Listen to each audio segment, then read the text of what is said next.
I would take that part and I would just loop that section, part A. And then I would work out what I was going to do over part A, just by noodling, you know. And when I came up with something that I liked, that's okay, that works. Right. So part B goes to, you know, that. Okay, so part B, I'll do something different, and you just do it kind of until you come up with something you like. And in that process, there may be a point of going, well, you know, that kind of reminds me of Yngwie. That kind of reminds me of Jimmy Page. That kind of reminds me and you take little things here and there that you like, and then we all steal. Yeah, and then you go, oh, well, this part would sound good with a harmony. So, all right, I got this part down. Let me see what a harmony sounds with that.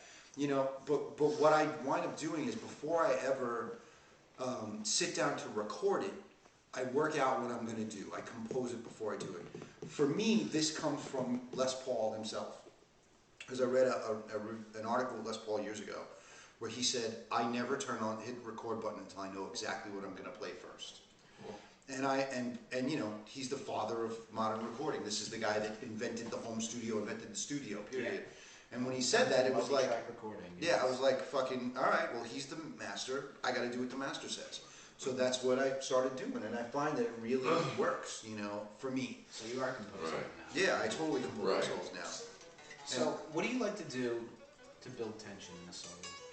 Just generally speaking, I mean, it's like obviously you can do a lot of different things. Yeah, I mean, it depends on the song. You know, the way you start off is pretty important, though. Yeah. I always like that, like one beautifully. The Keith Moon's. Yeah, the Keith Moon thing. Entrance and exit. What happens in the middle? Nobody remembers. Yeah, your entrance and exit should be stupendous. And I think of of a really perfect solo is like the one on Coast to Coast, Scorpions Coast to Coast, when he comes in with that beautiful no, you don't know Coast. Well, that's a good one. And because it's got a little bit of everything, huh?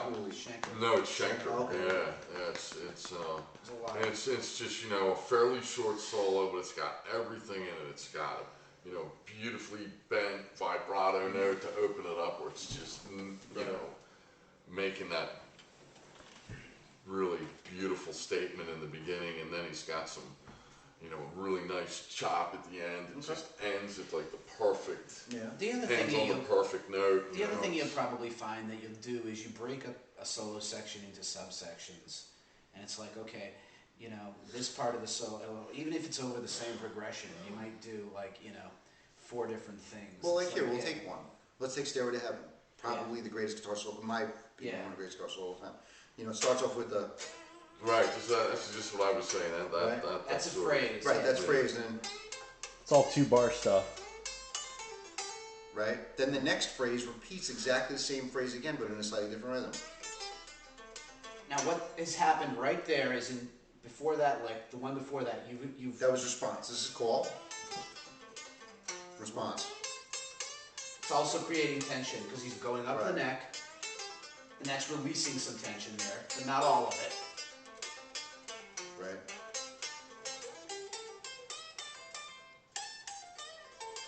Tension. Yeah. Now, you're increasing tension generally in this solo by going higher up the scales and up. But it's also no choice. It isn't. Yeah, it's also no choice. I mean, more bending, playing a little faster. Yeah, playing a little faster here and there, and it follows a melodic and rhythmic contour. You know, some of this is just plain flat out fucking intuitive. Yeah, it's a lot of it is intuitive. Yeah. I mean, you know, you just kind of know that this is coming in and standing on that F just when he's supposed to, you know.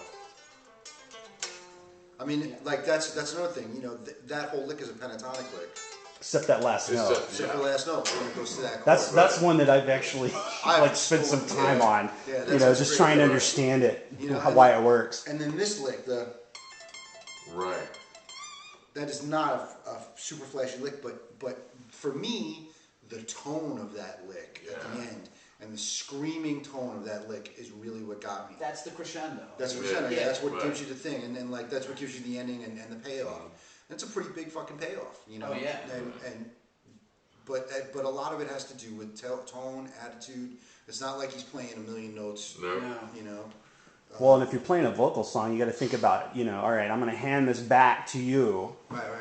You know, so where am I going to make you? You know, you can steer people where you want them to go. So, like in that particular instance, Plant pops up like to the stratosphere, and But continues on. But that whole song builds from slow to it keeps getting bigger and bigger and unfolding and unfolding and unfolding. But I don't know that they ever sat down and discussed it. I think it just sort of. Well, No, it was Page's idea. He demoed that song pretty extensively before they even did it. Yeah, well, there was a thing on the internet where the guy had all his solos that he didn't use. It was really cool because they were sort of similar, but it had all the the ones he didn't use. It was really interesting. Yeah, all the muff notes. Yeah, see, that's what my Pro Tools files look like a lot of the time. Cause that's, sure. And there was a couple of them on there, and it was kind of the same.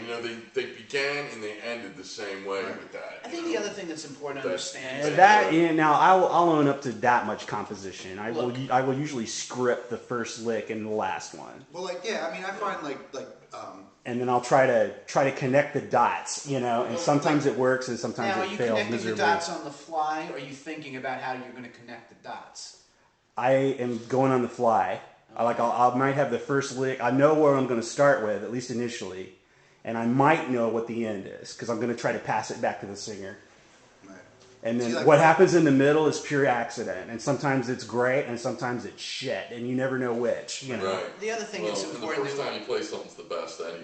Well, it may be the best. I don't know about that. It could be and it could not be. Everybody's got a different approach, and I think what's important to understand is that even all of our heroes that we love, and these great pieces of music and these great solos that we admire, these guys didn't all nail these in 1 or 2 takes. No. These are, these things that, especially the ones that sound very worked out. God, we all know how anal Randy Rhoads was. He worked all that stuff out. Van Halen was a lot more anal than people really knew. If you listen to I thought a lot of his stuff was like the early. Some of it was on the. You got to hear. Much of it sounds worked out. You got to hear those old bootlegs. When you hear the bootlegs, like when you hear I have a bootleg of them from Eros Bogarts, playing a gig before they got signed. Yeah. And all that shit is note for note. Yep. The first album. Yep, it is. It's Running dead with the on. Devil and, Running from the Devil is. But so is I'm the One. I'm the One is playing exactly the same. Somebody Get Me a Doctor's the same.